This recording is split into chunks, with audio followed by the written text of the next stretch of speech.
us about why your product is so important to Apex. Thank you, Peter. Thanks for having me. As you said, we've just launched this new product called Apex WealthTech into the market. It's an exciting new offering in terms of what Apex has already built in terms of the solutions we already have today. If you look at our business, we're very strong on the manufacturing side, on the supply side, from a product perspective, from a fund management perspective. But really, this is an asset class that we're trying to get into the retail investor, into their retirement accounts, into their wallets and so forth, that notoriously has been quite difficult to access. And what this solution does is essentially provide a platform for wealth managers, private banks, distributors to offer to their retail investors the mechanism to get into these assets at a much lower cost. But which assets in particular, though, can you dig in a little bit as to why is this different from what's out there already in the wealth space? I think typically what's happened is the way people have tried to approach us in terms of private equity, credit, real estate and infrastructure. Typically the barriers to entry are quite high. The operational processes are quite cumbersome.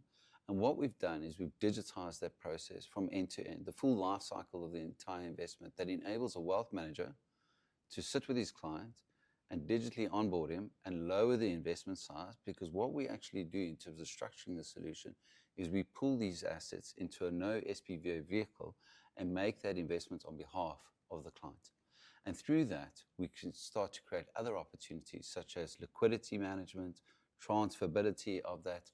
And where we're going with that is that we'll start to create representation of those assets onto technologies such as blockchain, etc., going into the future. That sounds pretty exciting. And so really what you're saying is you're taking previously uninvestable asset classes for the wealth investors and making them investable, whether that's private equity, where you've got smaller ticket sizes into those funds. 100%. Whether you're providing more liquidity solutions potentially by tokenizing those asset classes and making them available to wealth investors as well. That's correct. Yeah. So it's quite a journey you're going on. Yeah. Whereabouts are you in terms of that roadmap? We launch now in April. We will be going with a small cohort of initial clients that range from some direct-to-consumer propositions, large global multinational banks, and some private boutique. And so that'll be our first initial cohort that we'll go to, focusing specifically in the UK, Europe, and the Middle East. We'll then expand that offering to offer into the US, followed then by APAC as well in terms of extending that capability.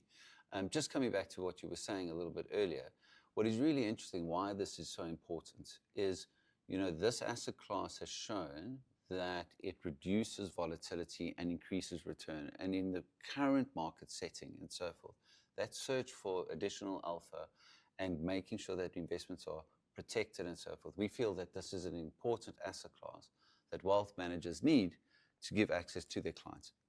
And that's why it's important that we, in terms of our positioning as one of the leading fund administrators in the world, we are perfectly poised to actually provide access to this asset class through a solution like this. Well, I guess we've got the products to bring into the wealth channels, and then we create the right structure for them to be investable. And I agree with you. It's so much more interesting having those sort of return profiles and a index tracking retirement portfolio with some bonds in it. Exactly. So I can see why everyone's so excited about being able to get access to something which was previously uninvestable. Yeah. And if you look at where wealth is being shifted, the recent report published, estimates 85 trillion worth of assets is going to transfer into different generations now.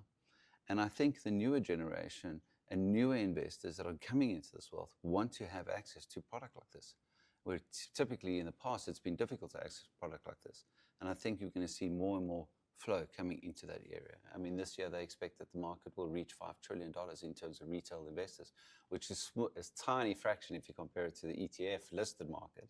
But we expect that will continue to grow. Well, I see there's going to be a convergence really between the traditional finance and DeFi world around wealth. Exactly. And so many of the younger generation have wallets of digital assets already. Exactly. So it's a natural extension to put them into their wealth advisors, and then actually put these other assets in alongside the digital assets which are already there and part of their wallet. I couldn't agree with you more. And I think as we get to more and more into a DeFi world, we create more tradability in an asset class that is typically being associated with not being liquid, difficult to trade out, difficult to move. And as we get into that world, where we start to move these assets through a tokenized mechanism and so forth, we will start to see more tradability and then more opportunity and more people coming into this asset class.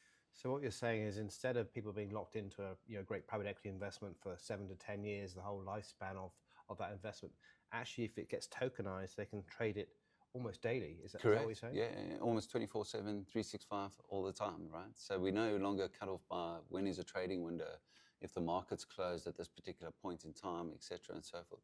And that really becomes quite powerful if you see in terms of what that opportunity creates in terms of, you can extend this asset across multiple jurisdictions and across any time zone, and you think about the size of that opportunity, it's going to be significant, I think. No, it's an incredible opportunity, and it's transformative as well in Yeah. terms of the investing world.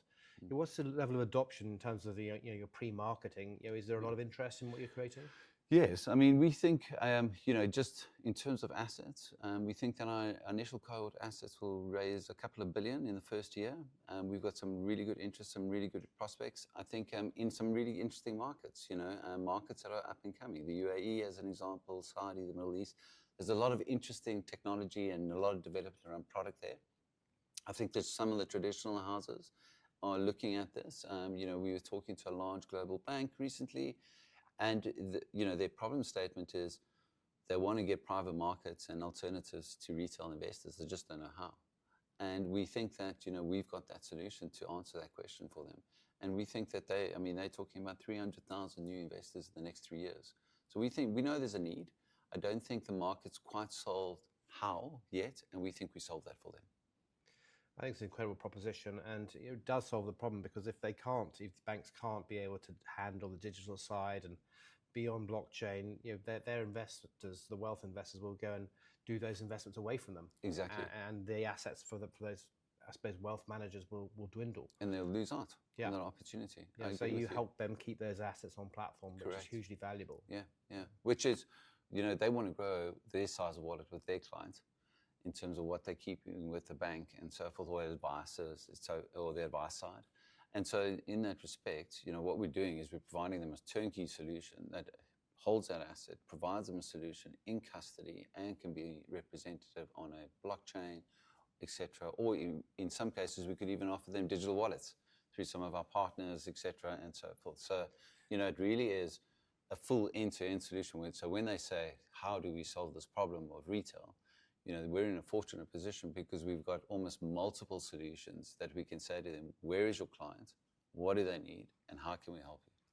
Well, I'm sure if they're trying to build it themselves, it would take them $10 or $20 million to create that, and 2 or 3 years. So you're giving them both a cost-effective solution and a quicker to market solution as well. Absolutely, yeah. And we expect, we expect almost that hockey curve effect in that we know that the early adopters will be successful. And as they start to adopt the solution, they will start to take market share from their competitors.